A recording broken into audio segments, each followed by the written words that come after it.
एका क्लायंटने मलाच मेसेज केला की राहुल पोर्टफोलिओ खूप घसरलाय. त्याला मी रिप्लाय दिला की हो मार्केट 12% खाली आलंय, इट्स अ नॉर्मल करेक्शन. तर त्याने मला रिप्लाय दिला की विल इट गो अप. मी म्हटलं येस. आपण त्याचा पोर्टफोलिओ बघूया, म्हणजे तुम्हाला अंदाज येईल की एक्झॅक्टली काय झालंय. 1 ऑक्टोबर 2024ला त्या क्लायंटचं पोर्टफोलिओ व्हॅल्युएशन होतं 2,03,00,000 रुपये. हा एक रिटायर्ड क्लायंट आहे, ज्याचं मंथली साधारण त्याला 50,000 रुपये एसडब्ल्यूपीने पेन्शन जाते. 15 नोव्हेंबर 2024ला तोच पोर्टफोलिओ आता झालाय 1,90,00,000.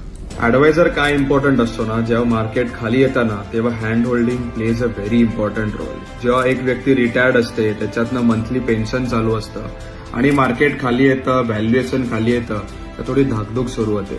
पण आपल्याबरोबर कोणी असेल की जो सांगू शकतं की तू करतोयस ते बरोबर करतोयस, तेव्हा खरंच एक मेंटल पीस येतं. हा क्लायंट माझ्याबरोबर लास्ट 8 वर्ष आहे आणि मी याचा पोर्टफोलिओ 1 करोडचा साधारण 2-2.25 करोडपर्यंत नेलाय. Advisor is very important. You have to trust mutual funds. You have to trust Rahul Kulkarni. Thank you.